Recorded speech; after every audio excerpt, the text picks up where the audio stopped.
নিমতা থানা এলাকা থেকে গ্রেফতার ৮ বাংলাদেশি। তাদের কাছ থেকে উদ্ধার হয়েছে প্রচুর জাল এপিক এবং আধার কার্ড। নিমতা থানা এলাকা থেকে ৮ জন বাংলাদেশি সহ মোট ৯ জনকে গ্রেফতার করা হয়েছে, যাদের কাছ থেকে উদ্ধার হয়েছে প্রচুর জাল এপিক কার্ড এবং আধার কার্ড। কি কারণে এদের গ্রেফতার করা হয়েছে আরো বিস্তারিত জানাবেন প্রতিনিধি সুকান্ত মুখোপাধ্যায় আমাদের সঙ্গে রয়েছেন। সুকান্ত, দেখো, গতকালকে রাত্রে বিভিন্ন জায়গাতে অভিযান চালানো হয় উত্তর প্রতাপগড়ের ফতেল্লাপুরে, এবং সেখান থেকে মোট ৯ জনকে গ্রেফতার করা হয়েছে। এর মধ্যে ৮ জন বাংলাদেশের বাসিন্দা, যারা 10 থেকে 12 বছর আগে এই ফতেল্লাপুরে এসে তারা থাকা শুরু করছেন। তাদের মধ্যে কেউ ফেরিওয়ালার কাজ করেন, কেউ নানান ধরনের কাজ করেন, ব্যবসা করেন, এবং এই ৮ জনের যাকে আশ্রয় দিয়েছিল একজন তার মধ্যে ভারতীয় রয়েছেন, তাকেও কিন্তু ইতিমধ্যে গ্রেফতার করা হয়েছে। এই ৯ জনকে আজকে আদালতে তোলা হবে এবং নিজেদের হেফাজতে আবেদন জানানো হবে। পুলিশ সূত্রে যেটা জানা যাচ্ছে যে এদের কাছ থেকে ভুয়ো আধার কার্ড, ভারতীয় ভোটার কার্ড, এছাড়া রেশন কার্ড পর্যন্ত পাওয়া গিয়েছে, জাল বার্থ সার্টিফিকেট পর্যন্ত এরা বানিয়ে নিয়েছে। এবং সম্প্রতি যে এসআইআর এর যে প্রক্রিয়া চলে, সেখানে কিন্তু এই যে ৮ জন বাংলাদেশি, তাদের যাবতীয় ডকুমেন্টস যে জাল, সেটা ধরা পড়েছে এবং এখান থেকে পুলিশের কাছে ইনফরমেশন যায় এবং শেষমেশ কিন্তু এই ৮ জনকে প্রথমে ধরা হয় এবং তার পরবর্তীকালে ভারতীয় যে নাগরিক তাকে আশ্রয় দিয়েছিল তাকেও ইতিমধ্যে গ্রেফতার করা হয়েছে। কি করে এই জাল সার্টিফিকেট তারা বানালো, কিভাবেই তারা বিভিন্ন ভোট প্রক্রিয়াতে অংশগ্রহণ করেছিল, গোটা বিষয়টি কিন্তু নিমতা থানার তরফে খতিয়ে দেখা হচ্ছে। এবং এই ৯ জনের পাশাপাশি এই সিন্ডিকেটের আরো কেউ ফতেল্লাপুরে কোথাও রয়েছে কিনা, আরো কোনো বাংলাদেশি এদের মাধ্যমে অন্য কোথাও আশ্রয় নিয়েছে কিনা, গোটা বিষয়টি কিন্তু খতিয়ে দেখা হচ্ছে। নিমতা থানার তরফে গতকাল রাত্রে অভিযান চালিয়ে এই উত্তর প্রতাপগড়ের ফতেল্লাপুর থেকে ৯ জনকে গ্রেফতার করেছে। ধন্যবাদ সুকান্ত। তৃণমূল আমলে জমি মাফিয়ার দৌরাত্মে 2023 থেকে ঘরছাড়া ছিল উত্তর দিনাজপুরের করণদিঘির সংখ্যালঘু পরিবার। পালা বদলের পর বিজেপি বিধায়কের উদ্যোগে ঘরে ফিরতে পারলেন তারা। শুভেন্দু অধিকারীর রাজত্বে অবশেষে সুশাসন প্রতিষ্ঠিত হয়েছে। নিজের ঠিকানায় ফিরে স্বস্তির নিঃশ্বাস ফেলে বললেন করণদিঘির বাসিন্দা। জলের লাইন আমাদের বাড়ির যে দরজাগুলো ছিল, দরজাগুলো পর্যন্ত খুলে নিয়ে গেছে। তৃণমূলের আমলে ঘর ছাড়া হয়েছিলেন সেই সংখ্যালঘু পরিবারের সদস্যরা ঘরে ফিরলেন বিজেপির আমলে একজন বিজেপি বিধায়কের উদ্যোগে। জমি মাফিয়ার দৌরাত্মে 2023 থেকে বাড়ি ছাড়া ছিলেন উত্তর দিনাজপুরের বাসিন্দা শামীম আক্তার ও পরিবারের অন্যান্যরা। আদালতের নির্দেশ সত্ত্বেও 3 বছর থাকতে পারেননি নিজের ঠিকানায়। রাজ্যে পালাবদলের পর অবশেষে বাড়ি ফিরতে পারল উত্তর দিনাজপুরের করণদিঘির এই সংখ্যালঘু পরিবার। আলতাপুর 2 নম্বর পঞ্চায়েতের বাসিন্দা শামীম আক্তার ও তার পরিবারকে ঘরে ফেরালেন করণদিঘির বিজেপি বিধায়ক। জমি মাফিয়াদের অত্যাচারে বাড়ি ছাড়া ছিলাম, আজকে সুশাসন প্রতিষ্ঠা হয়েছে বলে আজকে সাহস পেয়েছি বলে মাননীয় শুভেন্দু অধিকারী মহাশয়কে অসংখ্য ধন্যবাদ, এবং সাথে আমাদের তরুণ তুর্কির বিজেপি বিধায়ক আমাদের বিরাজ বিশ্বাস মহাশয়কে অসংখ্য ধন্যবাদ। ঘটনার সূত্রপাত বছর 3 আগে। করণদিঘির বাসিন্দা শামীম আক্তারের অভিযোগ, তার বাড়ি সহ 60 কাঠা জমি হাতাতে চেয়ে খুনের হুমকি দিচ্ছিল একদল জমি মাফিয়া। ঘর ছাড়া করতে কেটে দেওয়া হয় বিদ্যুৎ ও জলের লাইন। দুষ্কৃতীদের অত্যাচারে বাধ্য হয়ে বাড়ি ছাড়তে হয় তাদের। এমনকি কলকাতা হাইকোর্টের নির্দেশে ঘরে ফিরলেও সেখানে থাকতে পারেননি। তৃণমূল জমানা শেষ হওয়ার পর অবশেষে ফিরতে পারলেন নিজের বাড়িতে। মাননীয় বিচারপতি রাজশেখর মান্থার অর্ডারে আমি এসেছিলাম। দেখি আমার বাড়ি তো পুরো তছনছ, যেমন আমার টয়লেট পর্যন্ত সিল করে দেওয়া হয়েছে, জলের লাইন কেটে দিয়েছে, ডিস্ট্রয় করে দিয়েছে, ট্যাঙ্ক ফাটিয়ে টিউবওয়েল নষ্ট করে, ইলেকট্রিসিটি কেটে দিয়ে এভরিথিং নষ্ট করে দিয়েছে আমার, যেন আমি একটা দিনও এখানে না থাকতে পারি। এবং ওপেন থ্রেট, পুলিশের সামনে আমাকে থ্রেট যে কদিন পুলিশ থাকবে, তারপরে কে বাঁচাবে তাদেরকে।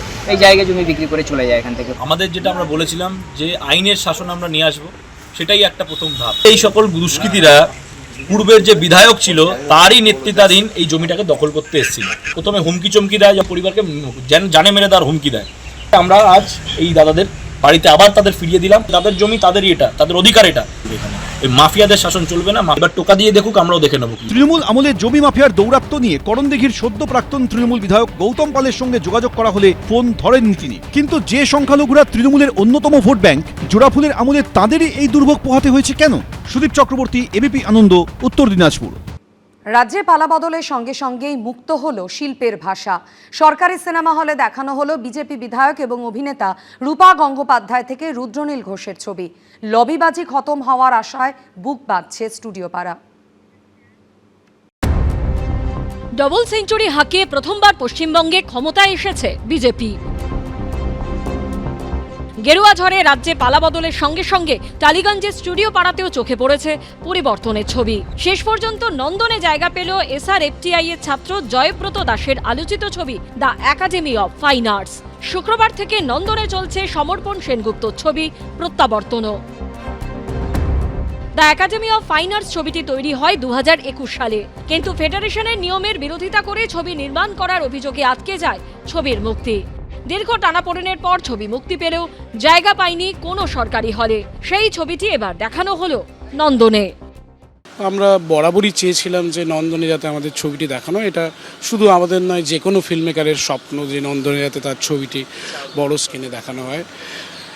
একটা জিনিসই নতুন সরকারের কাছে চাই, যে ভয় ছিল, যে প্রতি পদে যে বাধা ছিল, এবং যে দুর্বিষহভাবে আমরা 7 দিন কাটিয়েছিলাম ছবিটার মুক্তি পাওয়ানোর আগে, সেইভাবে মানে ট্রমাটাইজিং মোমেন্ট ভবিষ্যতের কোনো ফিল্ম মেকারের সাথে যেন না হয়। থেকেই প্রচণ্ডভাবে প্রত্যয়ী যে এইবার আবার আমাদের যে বাংলা সিনেমার যে স্বর্ণযুগ যেটা ছিল, যেটা নিয়ে আমরা গর্ববোধ করতাম এবং সারা পৃথিবী যেটা নিয়ে ভাবতো, কারণ একটা সময় আমাদের বাংলার যে ফিল্ম ফেস্টিভ্যাল সেটা কিন্তু শুধু মানে দেশের নয়, গোটা বিশ্বের নাম করা ছিল।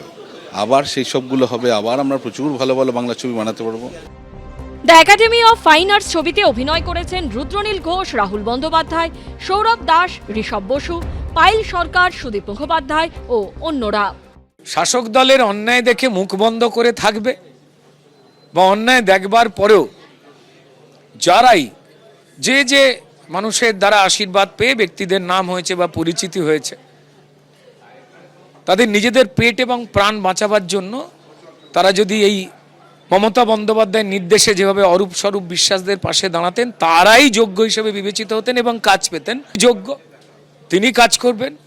শুধু একটাই আমাদের অনুরোধ, যে কোনো টুকরে টুকরে করবার যে অভিপ্রায়, সেটা বড় আলাদা করে দিয়েছে। কার্যকর সময় আমি অনেক মিছিল হেঁটেছি, কোনো রাজনৈতিক দলের পতাকা হাতেও হাঁটিনি, কারোর বিরুদ্ধেও কোনো কথা বলিনি, আমি হেঁটেছি, শুধু হেঁটেছি, হাঁটাটুকুই আমার কাজ ছিল।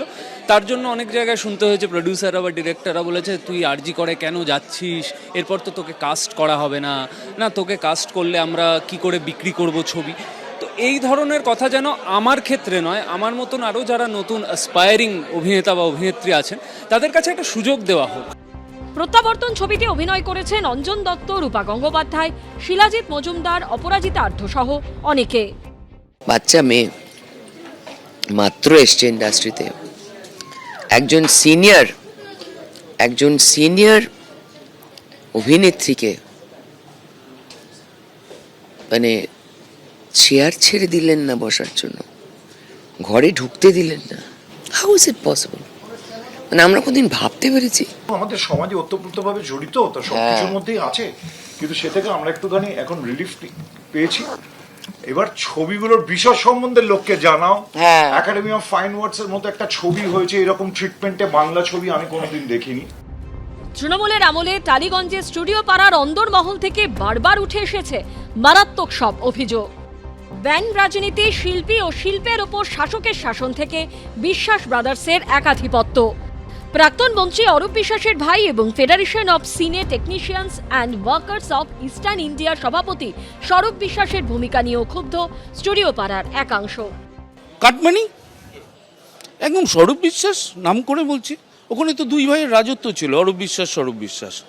তাদের কারণেই তো আমরা এতদিন কাজ পাইনি।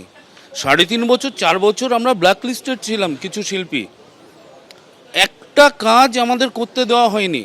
ডিরেক্টর প্রডিউসাররা কি আমাদের ডাকতেন না? ডাকতেন। লিস্টেড হওয়ার পরে সেই নামগুলো আলাদা করে কেটে দেওয়া হতো, যে এদেরকে বাদ দিয়ে দেওয়া হয়।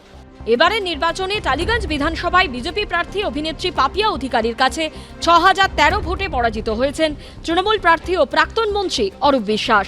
অনেকেই জানতে আগ্রহী, তাহলে কি বিশ্বাস ব্রাদার্সের প্রতি বিশ্বাস হারিয়েছে টালিগঞ্জ? কারণ যাই হোক, লবিবাজি খতম হবার আশায় বুক বাজছে স্টুডিও পাড়া। অর্ণব মুখোপাধ্যায়ের রিপোর্ট, এবিপি আনন্দ, কলকাতা। এবিপি আনন্দ, এগিয়ে থাকে, এগিয়ে রাখে।